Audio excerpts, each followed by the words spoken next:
I've been playing Modern Warfare 3 for many hours today, pretty much all day long, and I thought I'd give you some feedback about this game, whether you should buy it, what are the pros, what are the cons, what's new, if anything. Is this just a $70 DLC? What is it about this game that's good? What is it about it that's bad? I mean, initially I had zero hope for this game. I figured that after the campaign being such a letdown, such a kind of disappointment, that I thought that this would just be really bad. But I have to say, on balance, I've really enjoyed playing this game today. I mean, it's not like anything groundbreakingly brand new or like sensational, but like it hasn't been a bad time. I've really enjoyed using the sniper in particular in this game. This is the longbow. I really do enjoy it, and I would recommend buying it, truly. But I mean, $70 is a lot of money, and I don't feel like you get a huge amount for that. That's my initial thoughts. There are some more details that I want to go into, but just generally my take is that the game is good. It's fun. The gunplay is good, but everything is good about it. But like, is it $70 worth of game? I'm not so sure, to be honest with you. I haven't really got a script about this. I've got some talking points. Just want to go over this kind of in a kind of free-form way to give you my honest opinion, like my honest review of the game. But, you know, the best thing I think about Modern Warfare 3 versus Modern Warfare 2 could have been a patch. It's movement. The thing I've really enjoyed about the game today is the movement speed, the ability to get away from fights. It's just so much more fluid, so much more dynamic, and like really fun to move around the map. Way more fun than I would say in Modern Warfare 2. It feels really good. Secondly to that is the gunplay. I mean, like the combination of the gunplay and the movements what makes it really fun, because it feels like it's really like much more easy to outplay people in this game. You can kind of make big jumps, big leaps. It just feels very fun to move. Like combining dolphin dives with like a slide and a cancel, shooting while sliding. All these things like combine to make the game really fun when it comes to that respect. It does also though make a huge skill gap, and I think over time as SBMM and these things kind of kick in, it's going to become a little bit annoying, I think, where there's going to be like extreme movement kits that are going to break your legs. If you're just a casual player like me and you don't play like all the time, you don't really care about being the best player in the world, but you want to have a good time, it could get a little bit wearing after time. But if you just focus a little bit on developing your movement and getting a little bit better with that, it can be really fun to play the game that way. I think the big thing about gunplay, I would say, is like just the sniping. The sniping is back in a way that it hasn't been in Call of Duty since maybe like Verdansk sniping. Like sniping in Modern Warfare 2019 I thought was really good. The Kar 98 in Modern Warfare 2019 is one of my favorite weapons in any game ever. It was so much fun to use. And I think the thing that I really liked about it was the fact that you could be kind of quick with it. It was pretty much hit scan. It was very fluid and fun to use. And I think that it got nerfed quite heavily in Caldera during Vanguard. For some reason, they just decided to nerf sniping to the ground in Vanguard, and in like Warzone Caldera, sniping just became completely unviable, which I always said was so bad, because sniping is a fundamental part of this franchise. Like, I'm no longer like a full-on COD content creator, but I played Warzone for a very long time. I've been streaming Call of Duty pretty much non-stop for like 2 years, and it's something that I really enjoyed. But then they got rid of sniping and it just completely ruined it. It's essential to like the scene. It's what made even esports what it is today. I always talk about the link between early sniping montages, people like Grizz.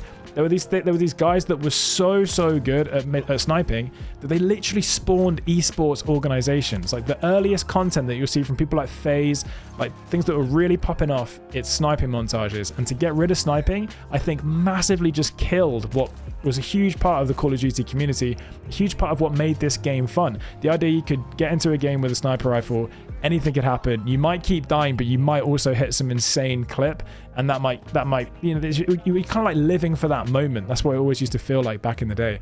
I mean, like Modern Warfare 2, if you want to talk about nostalgia, quick scoping was such a huge part of Call of Duty that has just not been in the game for such a long time now, like literally years. And it's super, it's just great to see it back in the game. I've really enjoyed it. And that kind of brings me to another thing that I like about it. It's just the nostalgia. The nostalgia of the game is very good. Like I think it's fun to play the maps that I used to play. Like it's really cool to see like Afghan looking this good, because it does look so good.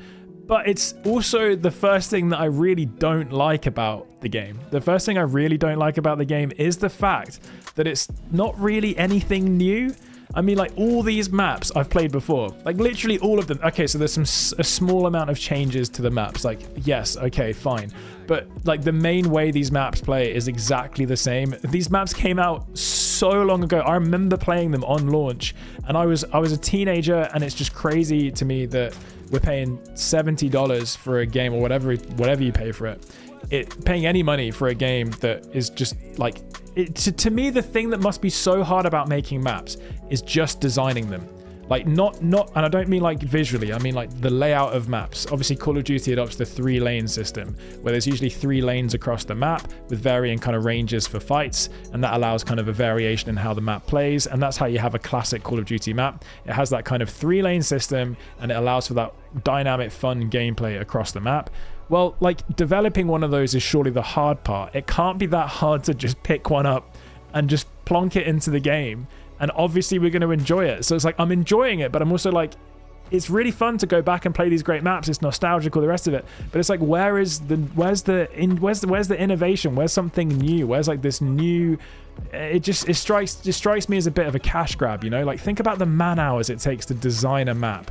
You know, the amount of time it takes to really think through and test a new map layout. I feel like that they've just gone for these maps because the reality of the situation is they didn't have much time, and they've just gone for what they know will work. And it's fun, but it's also, to my mind, quite disappointing. Like, I really wanted to see something new. I mean, even the brand new mode, War Mode, which is this mode which is essentially Overwatch. Okay, again, nothing new. It's literally Overwatch. There's a payload. You transport the payload. If you stand on the payload, it moves forward. If you don't, it moves backwards. It's Overwatch. It literally is Overwatch. So even the idea is not new. And then on top of that, the map is Crossfire from COD 4. The map is Crossfire from COD 4. Like, maybe with a bit, obviously it's a bit more extended, but half the map is just Crossfire, and well, it's a combination of a few different maps, but that's exactly my point. It's a combination of maps. So like, they're obviously leaning into nostalgia. I guess they think people love that, and it is fun. But to my mind, it's also disappointing. It's this very strange mix in my head of something I love and something I don't like. It's very weird. And the other thing I really don't like is the crossover nature of the game. So the fact that it has come from, a lot of the stuff in the game was present in Modern Warfare 2. So I mean, like, the skins. It's very upsetting to be playing this game and seeing like Groot skins and dying to Nicki Minaj. It's really sad to see that. I kind of like, I mean, I understand why they do that, because people spend money on the previous game and they're trying to make it like a Fortnite, like an Apex, where people can buy skins and in 4 or 5 years time, the skins will still be usable. I guess it makes customers more likely to buy skins if they know they're going to be able to keep them.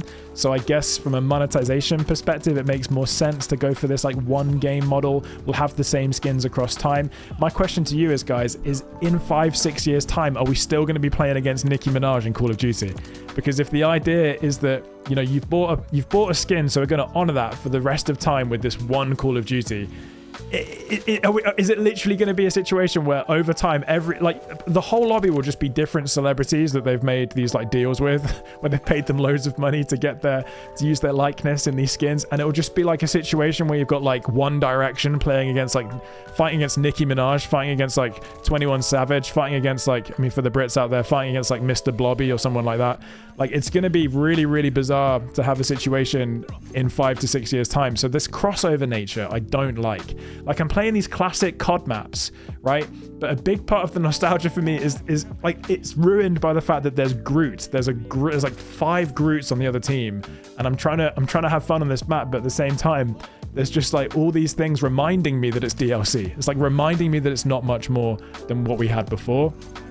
It's just like playing past assets put into one game. But the thing that's also really troubling is I'm also really enjoying the game. So I've played for many hours today. I'm really enjoying it. It actually is quite fun to play. But there are these things that really, I think, spoil it for me. And like, yes, the actual gameplay is fun, but I think these features, like the lack of anything new, the skins crossing over from the last game, and I think it kind of takes the edge off it and makes it feel less fun and less awesome and less new. One other thing I just want to really point out that I really dislike, this is my first impression here, is this weird ranking system, okay? This ranking system for kill streaks and equipment is really strange. Maybe I'm missing something. I don't know everything about everything, lads. Far from that. But the situation, I think, is to unlock, for example, like a flash grenade, you have to apply it like as a challenge that you're doing in like an armor unlock or something, armory unlock. You have to apply this challenge to unlock the flash grenade, right? And then the challenge is you got to do like 5 daily challenges, but then there's only like 9 daily challenges. So kill streaks and equipment you have to unlock with these daily challenges, right? But there's only ever 9 daily challenges. So is it going to, realistically, do I have to complete daily challenges every day for like a week before I can unlock all of the equipment? If that is the situation, and I don't know if it is, you can leave a comment and tell me if you think this is wrong. But if that is the situation, then that is the cheesiest way to like keep people playing the game for day after day after day after day. Listen, it's not that the game is great why people will play this game day after day after day after day. It will literally be they can't rank up things unless they play every single day, because they've got to complete those daily challenges every single day. And the idea that they've got away with this, to me, is crazy. Like, because they'll go to their shareholders, they'll go and they'll look at their performance reports, and they say like, oh look, we had all these people playing this game for like a month, and it's only because they literally couldn't unlock like a gunship until they did all these daily challenges.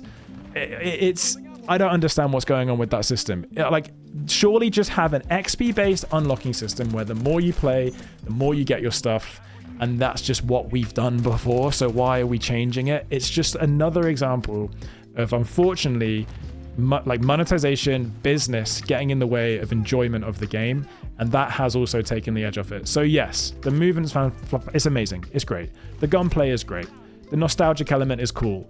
The sniping is great, for example. All these things are great.